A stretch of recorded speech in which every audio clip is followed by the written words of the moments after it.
औज़ुबिल्लाहिमिनश्शैतानिर्रजीम बिस्मिल्लाहिर्रहमानिर्रहीम। अस्सलातु वस्सलामु अलैका या सय्यदी या रसूल अल्लाह। अस्सलातु वस्सलामु अलैका या सय्यदी या हबीब अल्लाह। अस्सलातु वस्सलामु अलैका या सय्यदी या मुहम्मदुर रसूलुल्लाह सल्लल्लाहु अलैहि वआलिहि वसल्लम।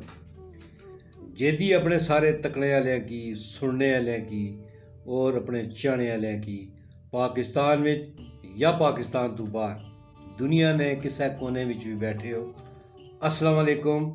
और तुसां सारियां की मैं अपनी बैठक में जी आयां नूं आखसां, वेलकम करसां, खुश आमदीद और बखैर राखले।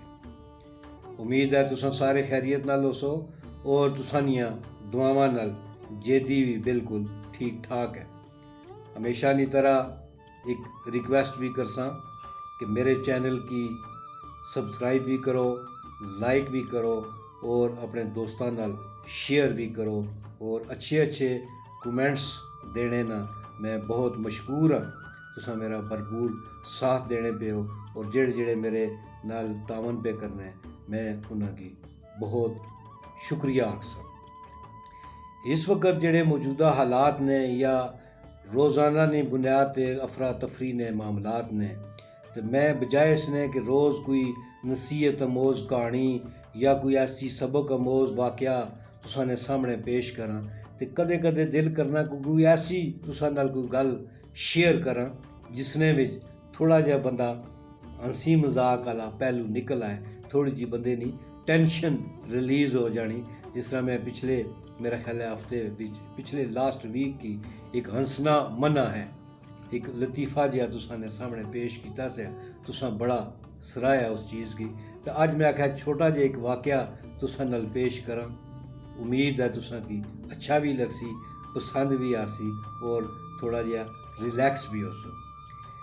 एक फौजी यूनिट विच एक सिपाही जड़ा है वो हमेशा शर्त जितने ना माहिर समझा जाना से और जिसने नाल भी शर्त लाना से और अपनी उस शर्त है कायम रह के हमेशा जितने नहीं पोजीशन हो जाना।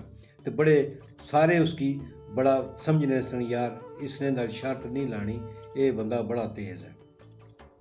इतफाक क्या होया कि उसना एक यूनिट तो दूसरी यूनिट विच तबादला हो जाना, तो वो नई यूनिट विच जिस वक्त जाना तो इसनी जी मौजूदा यूनिट होनी उसना जो कमांडिंग अफीसर होना है, वो उसने नई यूनिट ने कमांडिंग अफीसर की फ़ोन करना, यार असा एक सिपाही तुसां को ट्रांसफ़र किया है, तो ये बड़ा माहिर समझा जाना कि जेड़ी भी ये शर्त लाना ना हमेशा शर्त जित जाना।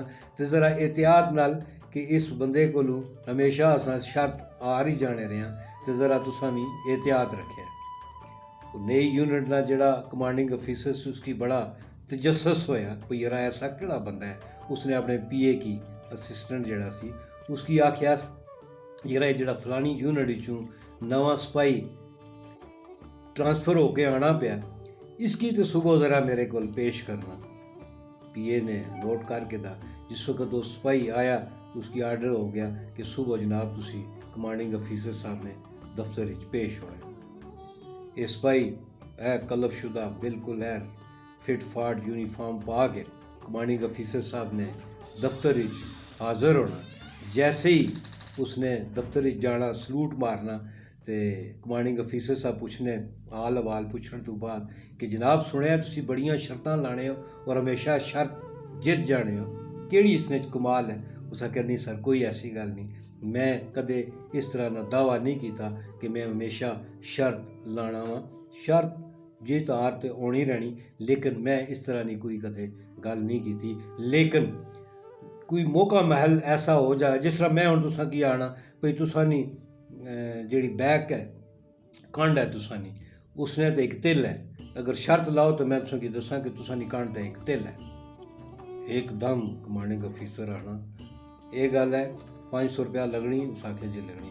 फट कमांडिंग अफीसर साहब अपनी शर्ट ने बटन खोलने और खोल के उसकी आने तको जनाब, एकदम वो पिछा तकना तो तिल कोई नहीं, एकदम जेबे चूँ 500 रुपया कढ़ना तो आना सर ये मैं शर्त हार गया, ए 500 रुपया ਤੁਹਾਡੀ ਨਜ਼ਰ ਕੀਤਾ।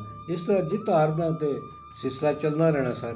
ਉਹ ਮੈਂ ਤੇ ਤਾਂ ਕੀਤਾ ਸੀ, ਮੈਂ ਕਿਹਾ ਜੇ ਦਿਲ ਹੋਇਆ ਤੇ ਮੈਂ ਜਿੱਤ ਜਾਸਾਂ, ਜੇ ਦਿਲ ਨਾ ਹੋਇਆ ਤੇ ਹਾਰ ਜਾਸਾਂ। बड़ा कमांडिंग अफीसर साहब बड़े फातिहाना अंदाज नाल फौरन इसने पुराने जड़ा कमांडिंग अफीसर सी उसकी फ़ोन करने, उसकी दसने जनाब तुसां ते बड़ी तारीफ़ां करने से इस बंदे दियां कि हमेशा शर्त जित जाना है, अज शर्त हार गया ने। उस आख्या कि होया है?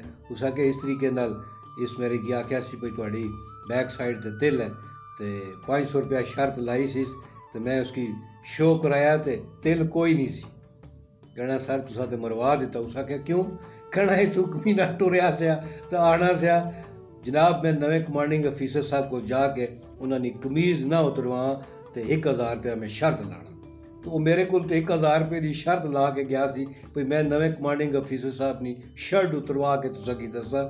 वो तो जित गया, वो तो मेरे को 1000 रुपया मार गया। उस वक्त उस बड़ा सिर पिटिया। उस आख्या वाकई यार, उसकी और इनाम दिता। उसकी आख्या वाकई यार यू आर जीनियस।